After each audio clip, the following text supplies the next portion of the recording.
কলাইগাঁও জনগোষ্ঠীয় সাংস্কৃতিক ঐক্যমঞ্চ অসমৰ কেন্দ্ৰীয় সপ্তম বাৰ্ষিক প্ৰতিষ্ঠা দিৱস উদযাপন দিৱসত জনালে অসমৰ একাধিক বিশিষ্ট সাহিত্যিকক সম্বৰ্ধনা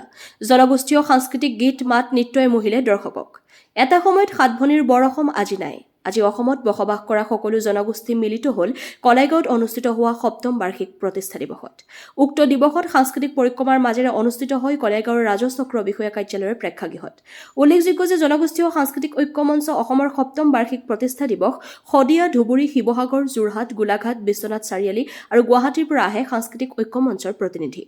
উল্লেখযোগ্য যে ওদালগুৰি জিলা সমিতিৰ উদ্যোগত আৰু কলাইগাঁও আঞ্চলিক সমিতিৰ যুটীয়া সহযোগত আজি অনুষ্ঠিত হোৱা উক্ত দিৱসত বড়ো কছাৰী মিৰি মিচিং গাৰো টাই আহোম ৰাভা কোচ ৰাজবংশী আৰু বিভিন্ন জনগোষ্ঠীৰ ঐক্যমঞ্চৰ প্ৰতিনিধিয়ে অংশগ্ৰহণ কৰা সাংস্কৃতিক ঐক্যমঞ্চৰ সাংস্কৃতিক পৰিক্ৰমাৰ জনগোষ্ঠীয় গীত মাত নৃত্যই পৰিচয় দিলে সাতভনী বৰ অসমৰ কৃষ্টি সংস্কৃতিৰ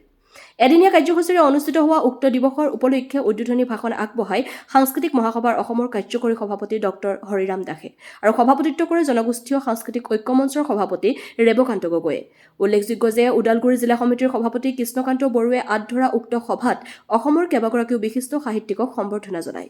জনগোষ্ঠীয় সাংস্কৃতিক ঐক্যমঞ্চ অসমৰ সম্পাদক প্ৰহ্লাদ মিলিয়ে আমাৰ চেনেলৰ সাংবাদিকক জনগোষ্ঠীয় মঞ্চৰ সন্দৰ্ভত কি ক'লে জানো আহকচোন কলাইগাঁৱৰ পৰা ভুৱন বনিয়াৰ ৰিপৰ্ট AIN লাইভ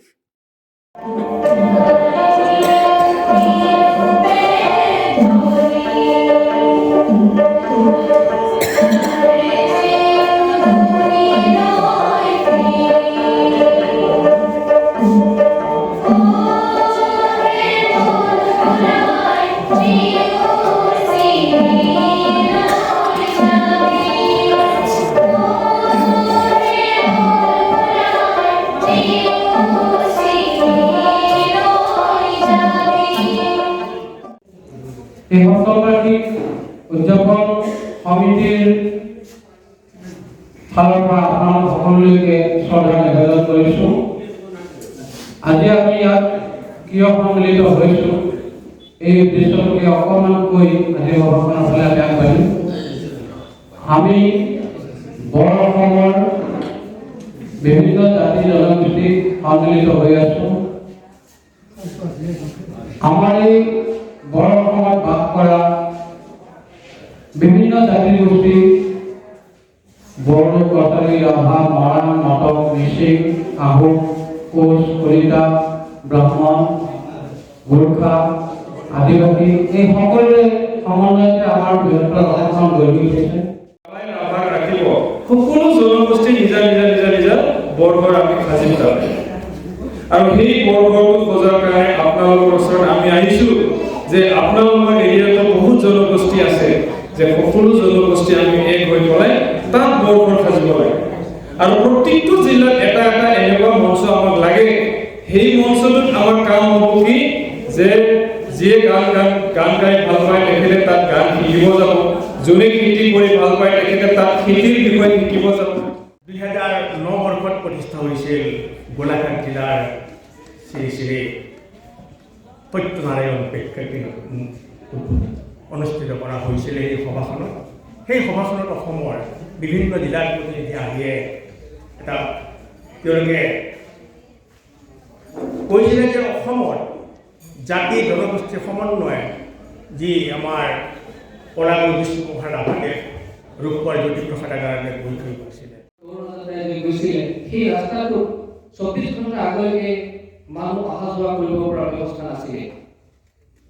আমি বাৰম্বাৰ প্ৰশাসনক আমি অনুৰোধ জনোৱাৰ সত্ত্বেও প্ৰশাসনে কোনো ধৰণৰ ব্যৱস্থা লোৱা নাই আমি সকলোৱে জানো আমাৰ অসমখন বিভিন্ন জনগোষ্ঠীৰে পৰিপূৰ্ণ এখন দেশ বা এখন ৰাজ্য আৰু তাহানিতে চাওলুং চুকাফাৰ নেতৃত্বত গুৰু শংকৰজনাৰ আধ্যাত্মিকৰ যি সংস্কৃতিৰ যি নেতৃত্বত বিষ্ণু ৰাভাৰ যি আদৰ্শত যি অসমীয়া জাতিটো উত্তৰণৰ বাবে যিবোৰ কাম কাজ কৰি আছিল তেওঁলোকে আহিছিল আৰু ঠিক তেনেকুৱা ধৰণে আমি চিন্তা চৰ্চা কৰি সাংস্কৃতিকভাৱে সকলো জনগোষ্ঠীক এক কৰি অসমীয়া জাতিক এক কৰাৰ স্বাৰ্থত আমি জনগোষ্ঠীয় সাংস্কৃতিক ঐক্যমঞ্চৰ কাম কাজ কৰি আছোঁ ইয়াত আমাৰ কৰ্ম সংস্কৃতিবোৰ বিশেষকৈ জীয়াই ৰখাৰ চিন্তা চৰ্চাৰে আমি কাম কাজ কৰি আছোঁ সেয়েহে সকলো অসমবাসীক আমি জনাম যে আজি আমাৰ সপ্তম প্ৰতিষ্ঠা দিৱসত আজি কলাইগাঁৱত আমি উপস্থিত হৈছোঁ ইয়াৰ পৰা আহ্বান জনাম যাতে যাতে আমি কোনো জাতিৰ সংঘৰ্ষণ নানি আমি কৰ্ম সংস্কৃতিবোৰ পাহৰি যাতে অনাগত দিনত জীয়াই থাকিব নালাগে আমি কৰ্ম সংস্কৃতিবোৰ আগুৱাই লৈ যাব লাগিব আৰু কৰ্ম সংস্কৃতিৰ যোগেদি আমি মূৰ তুলি জীয়াই থাকিব লাগিব সেই কথাবোৰ চিন্তা চৰ্চা কৰি অনাগত দিনত আমি এই সমিতিখন আমি আগুৱাই লৈ যাম বুলি চিন্তা চৰ্চা কৰি আমাৰ লক্ষ্য উদ্দেশ্যবোৰ আমি সমন্বয়েৰে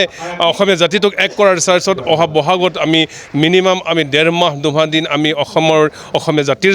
যাত্ৰাৰ সমন্বয়ৰ যাত্ৰাত আমি আগবাঢ়িম আৰু আমি কৰ্ম সংস্কৃতি বৰ্তমান আমি হাতত লৈছোঁ বৰ্তমানৰ খেতি বাতি বা ইত্যাদি ইত্যাদি আমি বজাৰ আৰু পথাৰখন জীয়াই ৰখাৰ চিন্তা চৰ্চাৰ আমি কাম কাজ হাতত লৈছোঁ